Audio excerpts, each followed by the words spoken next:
Perdana Menteri Benjamin Netanyahu melakukan langkah kegagalan fatal dengan berhenti memantau komunikasi radio Hamas. Hal ini lantaran Netanyahu meremehkan Brigade Al-Qassam dan merasa ancaman terbesar mereka hanyalah Iran dan juga Hizbullah.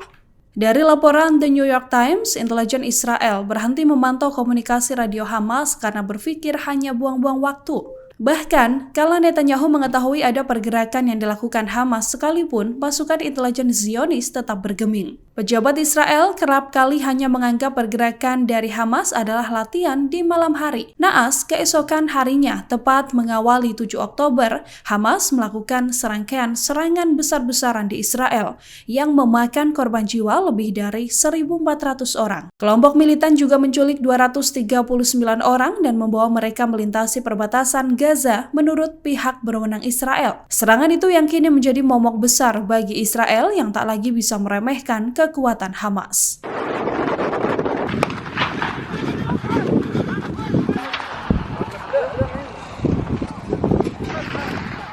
Pasukan militer Israel masih terus menggempur jalur Gaza hingga saat ini. Jenderal Amerika Serikat Robert Adams pun menyebut bahwa sebuah kemustahilan dalam konflik ini apabila Israel bisa menghancurkan Hamas. Pensiunan jenderal ini mengatakan serangan Israel ke Hamas hanya akan merugikan kekuatan militer mereka. Ditambah lagi akan merugikan warga Israel. Ia juga menilai bahwa Israel membutuhkan pertempuran yang sangat besar jika tetap ingin menghancurkan Hamas. Bahkan mungkin saja IDF tak sengaja menargetkan lokasi para sandera Hamas akibat serangan tersebut. Mantan jenderal ini juga mengkritisi sikap dari Perdana Menteri Netanyahu yang meremehkan kekuatan Hamas. Namun, kini menjadi paling lantang mengaku akan menggempur habis militan Hamas. Senjata buatan Iran mulai dikerahkan untuk melawan pasukan pertahanan Israel. Terbaru, senjata anti pesawat berkode 358 buatan Teheran digunakan oleh kelompok Hizbullah untuk menembaki drone Israel pada serangan Sabtu 28 Oktober. Dari laporan Eurasian Times, foto-foto yang dirilis menunjukkan puing drone Israel tersebut. Diketahui Iran dan Hizbullah telah menjanjikan intervensi jika Israel melancarkan serangan darat di Gaza yang secara kebetulan telah dipersiapkan oleh Teheran. Iran juga memiliki kecanggihan rudal balistik dan drone buatan dalam negeri yang tangguh hingga siap dikerahkan melawan militan Israel. Secara taktis pun, beberapa laporan mengatakan bahwa produk 358 ini benar-benar mulai digunakan. Israel juga tak dapat menghemat rudal permukaan ke udara atau SAM miliknya. Hal ini lantaran Israel tak mau mengambil resiko kehilangan drone atau helikopter pengintai mereka yang begitu mahal.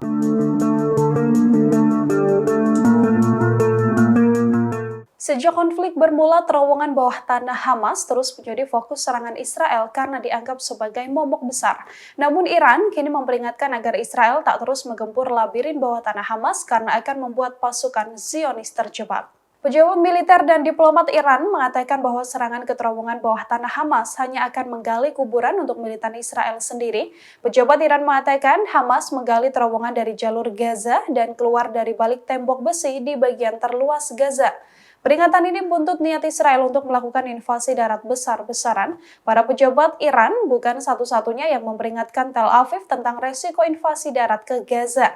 Selama akhir pekan, media Amerika Serikat juga melaporkan bahwa IDF telah mengevakuasi kembali rencana sebelumnya atas saran para pejabat senior Amerika Serikat, termasuk Kepala Pentagon Lloyd Austin. Melihat kekuatan Hamas, Amerika Serikat juga meyakini Israel tak akan mudah mengalahkan Hamas.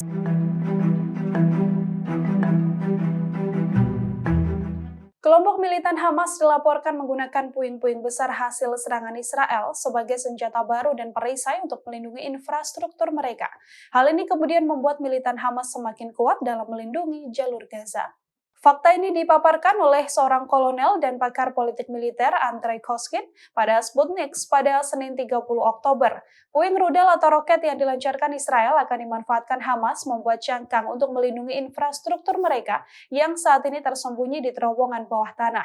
Perisai atau cangkang ini yang kemudian bisa memblokir pintu masuk dan keluar saat serangan militan Israel.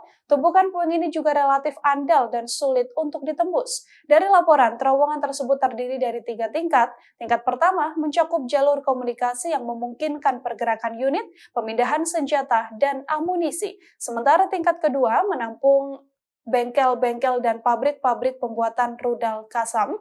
Sedangkan tingkat ketiga di suatu tempat pada kedalaman sekitar 40-60 meter di bawah tanah, menyembunyikan markas besar Hamas yang dilindungi oleh penutup yang diperkuat oleh beton. Setelah serangan udara intensif di Gaza menyusul serangan Hamas terhadap Israel pada 7 Oktober, pasukan pertahanan Israel atau IDF juga memperluas operasi darat mereka. Israel menyiagakan pasukan tambahan memasuki daerah titik serangan.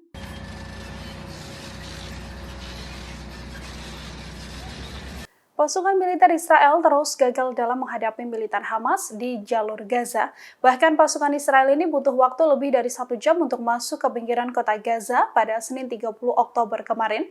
Meski begitu, upaya Israel ini berujung kegagalan. Tank-tank Israel ini sempat mencapai pinggiran kota Gaza ketika tentara meningkatkan serangan darat dan udara di jalur Gaza yang telah terkepung. Tank-tank menuju jalan Salah ad-Din di tengah-tengah wilayah kota Gaza, jaraknya sekitar 3 km atau 1,8 mil dari pagar Gaza. Bentrokan hebat dilaporkan terjadi antara militan Hamas dengan pasukan Israel. Lebih dari 1 jam, tank-tank ini memasuki distrik Zaitun di selatan kota utama wilayah Palestina, kemudian memotong jalan utama dari utara ke selatan jalur Gaza. Dari jarak beberapa kilometer inilah militan Hamas menyerang tank-tank tersebut. Kepala kantor pemerintahan Hamas di Gaza mengatakan tank Israel ini telah mundur dari pinggiran kota Gaza. Sampai akhirnya tank tersebut hanya bisa bertahan 1 jam hingga memutuskan untuk kembali ke jalan raya. Mereka mengurungkan niat menyerang karena terdapat kubangan besar yang menutup akses.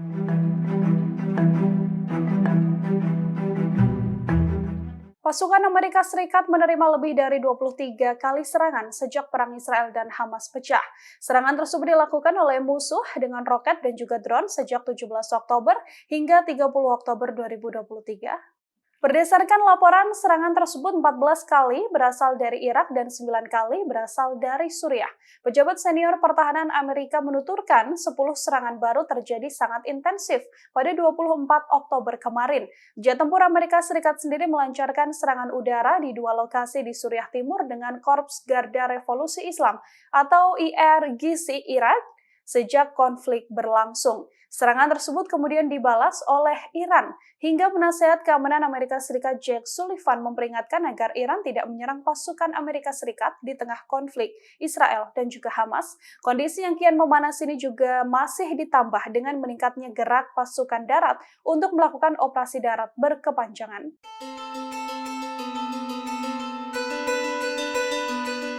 Tak hanya pasukan Hamas dari Brigade Al-Qassam militan Israel, kini juga harus menghadapi Brigade Al-Quds. Sayap pasukan Jihad Islam Palestina ini ikut turun tangan dan membantu Hamas menyerang Israel. Dikutip dari Al Jazeera, juru bicara Brigade Al-Quds, Abu Hamzah memperingatkan bahwa sayap pertahanannya akan menyerang semua sisi dari militan Israel. Menurut mereka, setiap menit ancaman dari Israel juga akan dibalas Brigade Al-Quds dengan pertarungan. Sikap ini diambil Brigade Al-Quds karena militan Israel enggan melakukan gencatan senjata di jalur Gaza. Brigade Al-Quds juga bergerak secara rahasia. Kelompok ini mendapat bantuan pelatihan dari milis Syiah Hizbullah di Lebanon. Brigade Al-Quds juga aktif beroperasi di wilayah tepi barat dan jalur Gaza.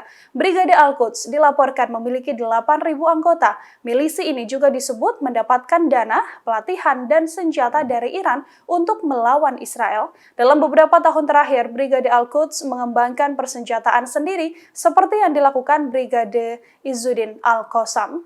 Download Tribun X sekarang, menghadirkan lokal menjadi Indonesia.